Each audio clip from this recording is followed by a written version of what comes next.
Sign over grandfather's estate or face court, little bloodless sister.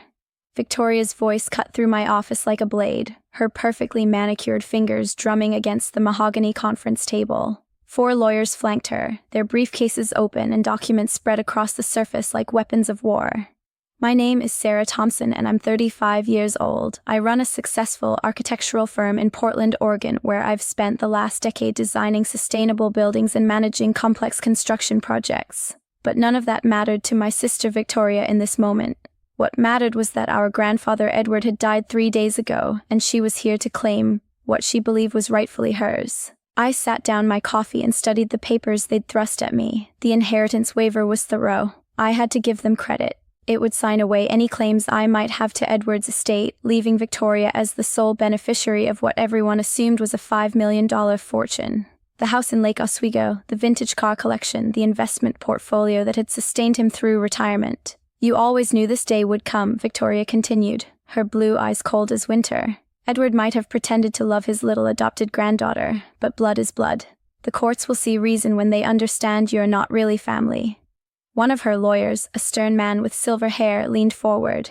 Miss Thompson, this is a generous offer. Your sister could contest the will based on biological precedents, but she's willing to avoid litigation if you simply acknowledge the natural order of inheritance. I reached for my tea kettle, the familiar ritual calming my nerves. Victoria had always underestimated me, even when we were children. She saw adoption as a weakness, a mark of being unwanted.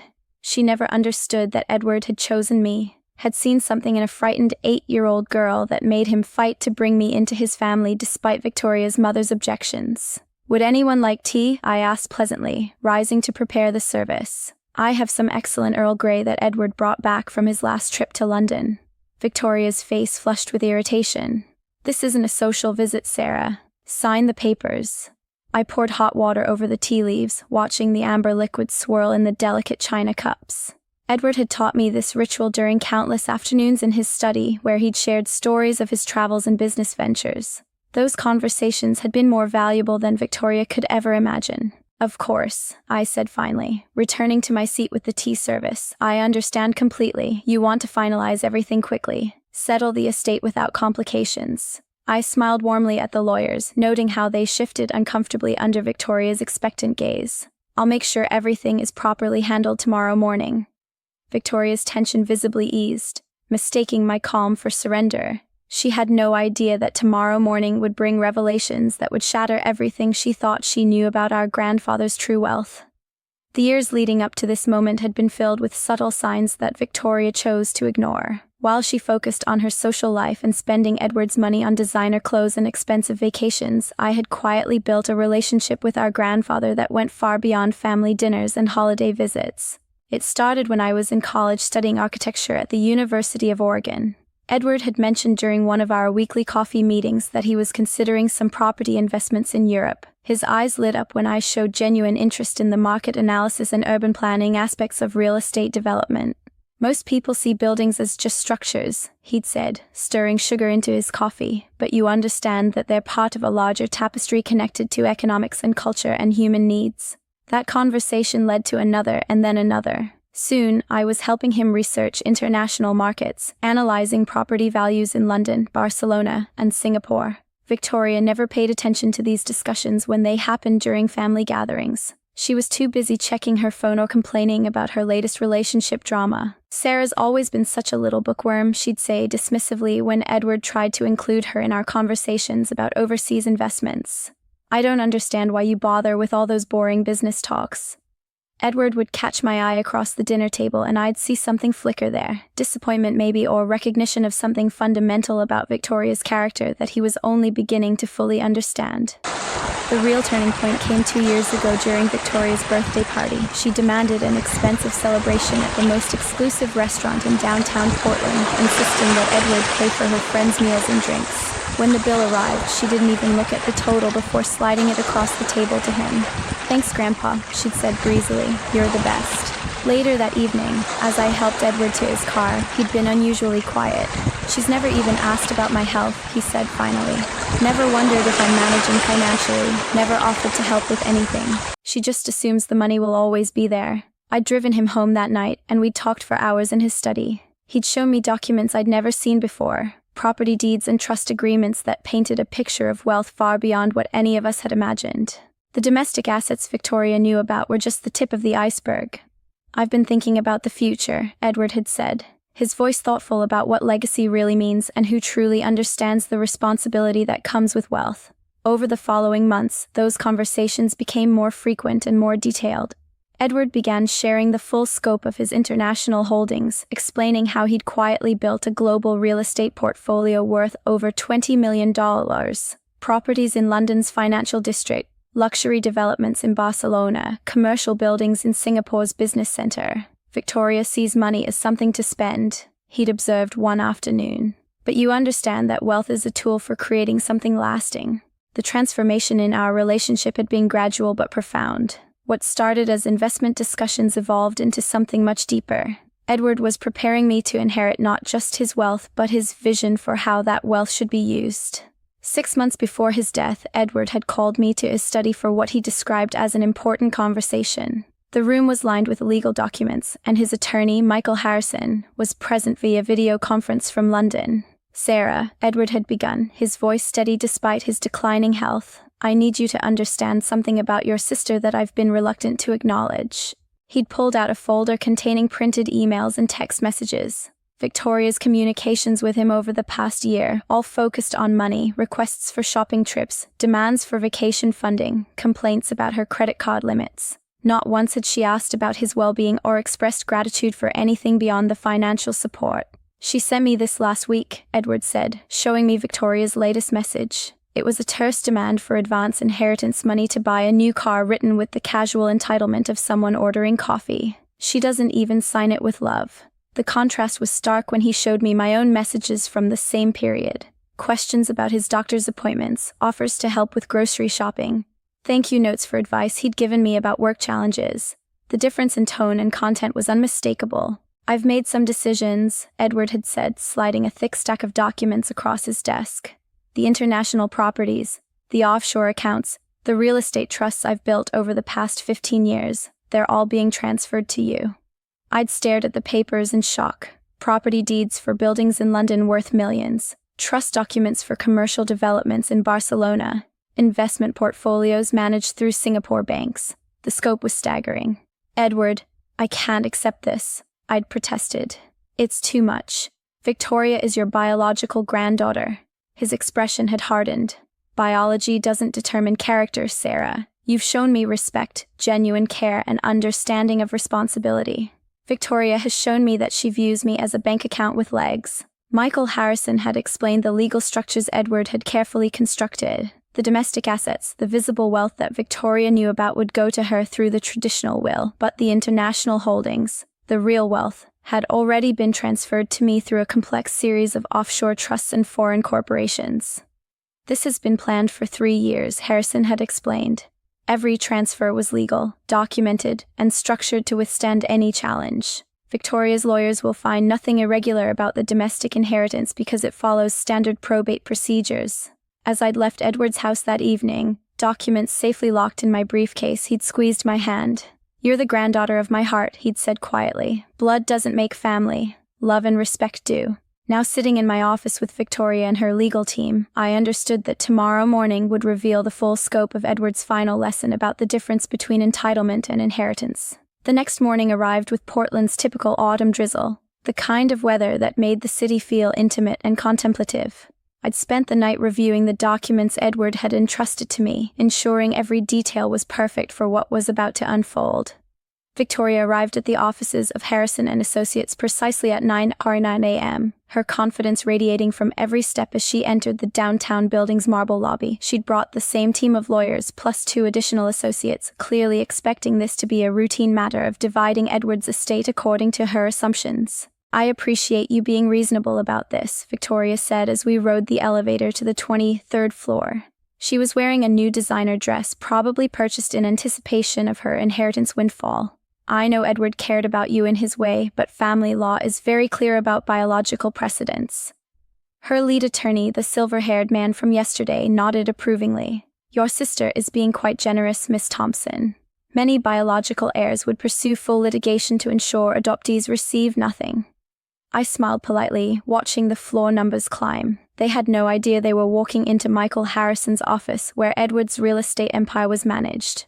Victoria had researched domestic probate law, but she'd never bothered to investigate international holdings or offshore trust structures. Harrison greeted us in his spacious office overlooking the Willamette River. He was a distinguished man in his 60s with the careful precision of someone who'd spent decades structuring complex international transactions. His assistant served coffee in bone china cups while we settled around the conference table. "Before we begin," Harrison said, opening a thick file, "I want to ensure everyone understands the scope of Edward Thompson's estate planning.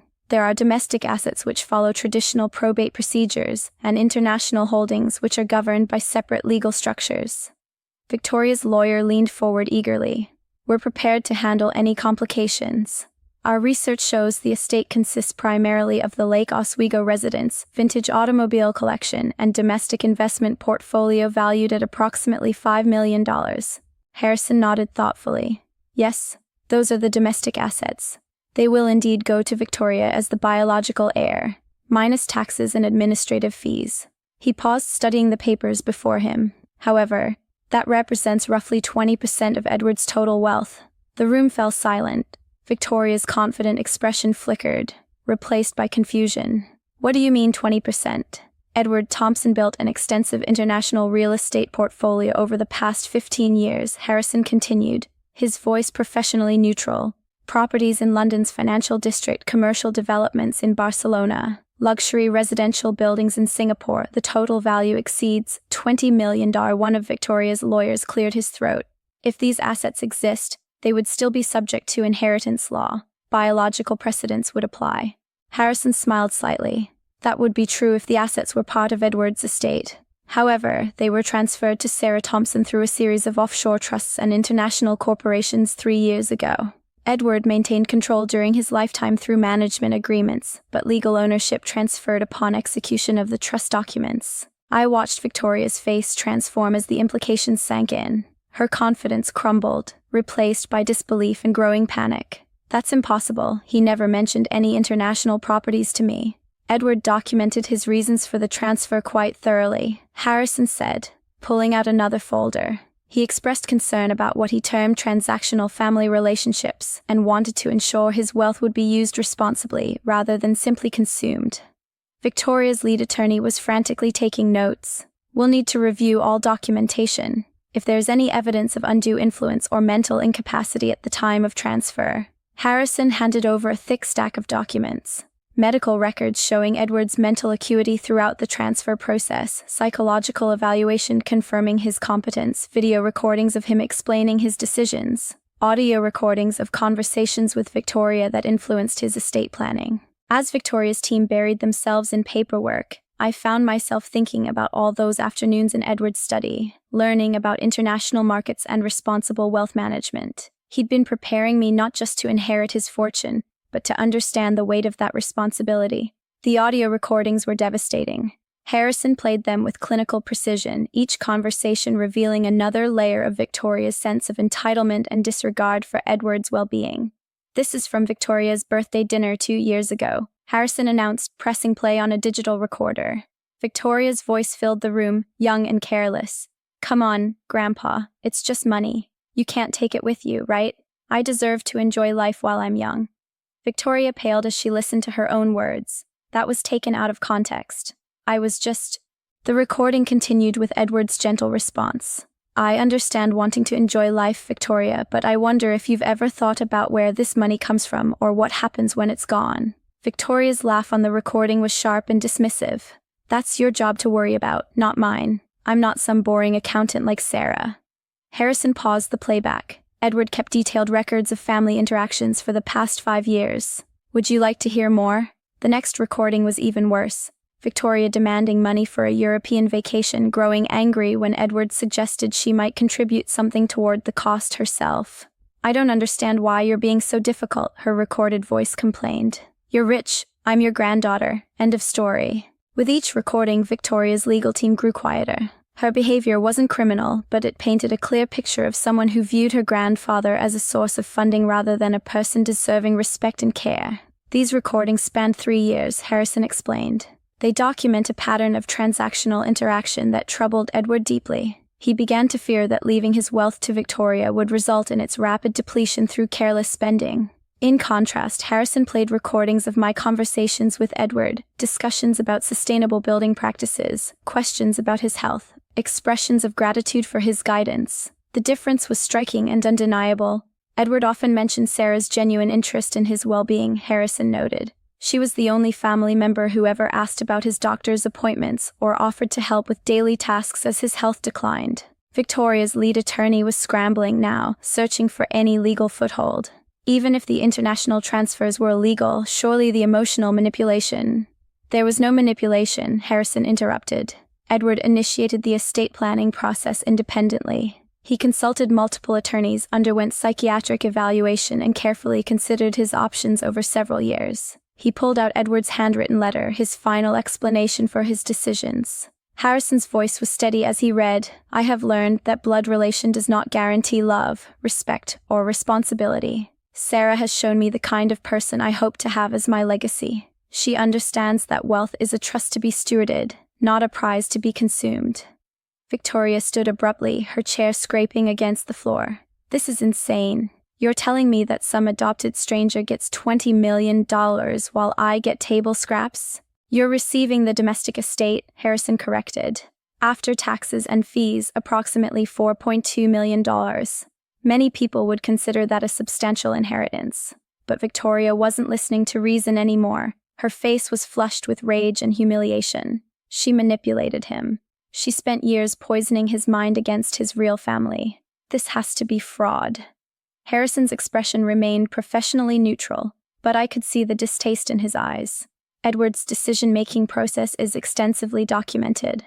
3 independent attorneys reviewed the transfers. 2 medical professionals certified his mental competence. The structure is legally bulletproof.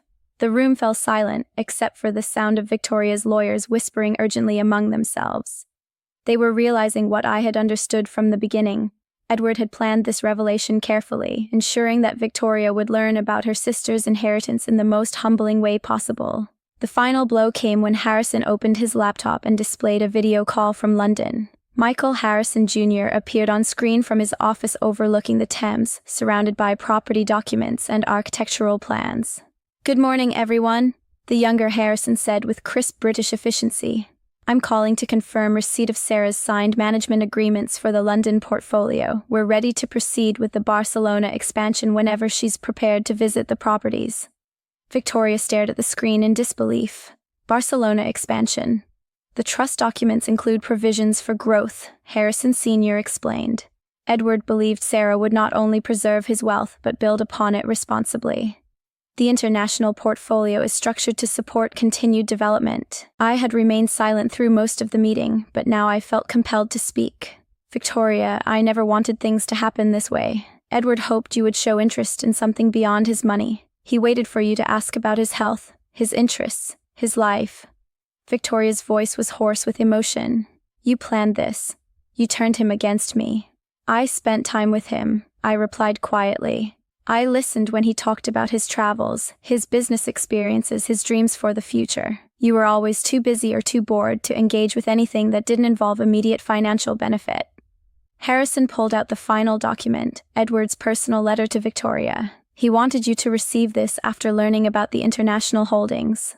Victoria's hands shook as she read Edward's words. "My dear Victoria, I have left you well provided for, but I could not entrust my life's work to someone who sees money as entertainment rather than responsibility. Perhaps this disappointment will teach you what my love and patience could not. That relationships require more than biological connection, they require mutual respect, genuine care, and recognition that other people are more than sources of personal benefit." The letter continued with Edward's hopes for Victoria's future growth, but she crumpled it without finishing. Tears of rage and humiliation streaming down her face. Her lead attorney made one final attempt. "We reserve the right to challenge these transfers through international courts. We'll investigate every aspect of this arrangement." Harrison nodded politely. "That is certainly your right. However, I should mention that challenging the international trust would require litigation in 3 separate jurisdictions: London, Barcelona, and Singapore. The legal fees alone would likely exceed the value of Victoria's domestic inheritance. The mathematics of revenge were elegant in their simplicity. Edward had ensured that any attempt to contest his decisions would be financially ruinous for Victoria, while the international holdings remained safely beyond the reach of domestic courts. As Victoria's legal team packed their documents in defeat, she turned to me with eyes full of hurt and fury. "This isn't over, Sarah. I'll find a way to prove you manipulated him." I met her gaze steadily. Edward made his choice based on our behavior over many years. Nothing I could say or do would have changed that if you had shown him genuine love and respect. The truth hung in the air between us, undeniable and final. Victoria had lost more than an inheritance. She had lost the respect of the grandfather who had tried to love her despite her selfishness. As the elevator doors closed on Victoria and her lawyers, I remained in Harrison's office staring out at the Portland skyline. The city looked different somehow, full of possibilities I was only beginning to understand. "Edward would be proud," Harrison said softly. "He believed you would use his gift wisely." I nodded, feeling the weight of responsibility settling on my shoulders. The international properties weren't just an inheritance. They were a trust, a legacy that demanded careful stewardship and thoughtful growth. 6 months later, I stood in the lobby of my new London office watching Victoria's final desperate attempt to overturn Edward's estate planning crumble into expensive failure. Her international legal challenge had consumed the entire domestic inheritance, leaving her with crushing debt and no assets beyond her personal belongings.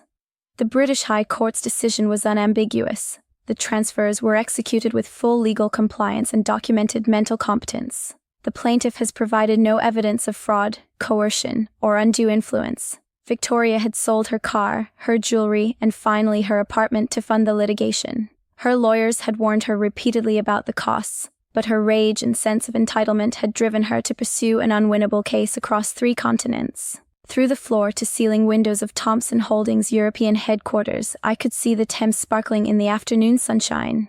Edward's London properties had tripled in value since the transfers, and the Barcelona development was already generating significant rental income. My assistant knocked softly on the door. "Miss Thompson, Victoria is here. She's asking to speak with you." I found my sister in the reception area looking haggard and defeated. Her designer clothes had been replaced by budget attire, and the confident arrogance that had defined her for so long was nowhere to be seen. "Sarah," she said quietly, her voice strained from months of stress, "I need to talk to you." We sat in a small conference room overlooking the city. Victoria's hands trembled as she spoke. "I have lost everything. The court cases, the legal fees. I don't even have enough money for rent next month." I studied her face, seeing something I'd never witnessed before, genuine remorse mixed with desperate fear. "What do you want me to say, Victoria?" "I was wrong," she whispered. "About you, about Grandpa, about everything. I thought family meant automatic entitlement, but I never tried to earn his love or respect." For a moment, I felt a flicker of the old family bond we'd shared as children before Victoria's sense of superiority had poisoned our relationship. "Edward left me a letter, too," I said finally, pulling out the envelope I'd carried since his death. "He wrote it, knowing you would challenge the inheritance, knowing you would lose everything in the process." Victoria's eyes widened as I read Edward's words. "Sarah, if you are reading this to Victoria, it means she has learned the hard lesson I could not teach her through love alone. She is still my granddaughter, and I hope this experience will transform her understanding of what family truly means." The letter continued with Edward's instructions. A trust fund that would provide Victoria with basic living expenses contingent on her demonstrating genuine change through community service and personal growth. "He never wanted you to be destroyed," I explained. "He wanted you to learn the difference between earning something and expecting it." Victoria broke down completely, months of suppressed grief and regret pouring out. I was so focused on the money that I never saw how much he loved us both. I threw away his love for inheritance I didn't even deserve. I reached across the table and took her hand. "Edward believed people could change, Victoria. He hoped this experience would teach you what his generosity couldn't." Through tears, Victoria asked, "Is there any way I could work for you? Learn about the business, prove that I can be more than just an entitled granddaughter." I looked out at the London skyline, thinking about Edward's final wish for family reconciliation. The Barcelona office needs an assistant property manager, entry-level position, small salary, lots of learning opportunities. Victoria nodded eagerly. I'll take it. Thank you, Sarah. Thank you for giving me a chance to become someone Grandpa would have been proud of. As we sat together in the fading afternoon light, I realized that Edward's greatest victory wasn't teaching Victoria a lesson about entitlement. It was creating an opportunity for genuine family healing built on respect rather than biological assumption. Victoria's attempted legal challenge had devastating consequences that extended far beyond financial ruin. Her public pursuit of an inheritance that belonged to another heir damaged her social reputation irreparably as former friends and acquaintances learned about her entitled behavior toward Edward and her cruel treatment of her adopted sister. The London court's scathing decision was reported in legal journals across 3 continents, making her name synonymous with frivolous litigation and family greed. Her professional prospects evaporated when potential employers discovered her history of prioritizing money over relationships, and her dating life collapsed when men realized she had attempted to steal millions from her own sister. The stress of losing everything she had taken for granted aged her visibly, forcing her to confront the reality that her entire identity had been built on unearned privilege rather than personal accomplishment. Standing in my Barcelona office 2 years later, overseeing the expansion of Edward's carefully built empire, I reflected on the journey that had brought me from a threatened inheritance to managing a global real estate portfolio worth over $50 million. The revenge had been complete, not because I had taken something from Victoria, but because Edward had used his wisdom to create consequences that would either destroy her or transform her into someone worthy of the family name. As I signed the contracts for our new Singapore development, I understood that the greatest victory was not in punishing those who had wronged me, but in proving myself worthy of the trust Edward had placed in my hands.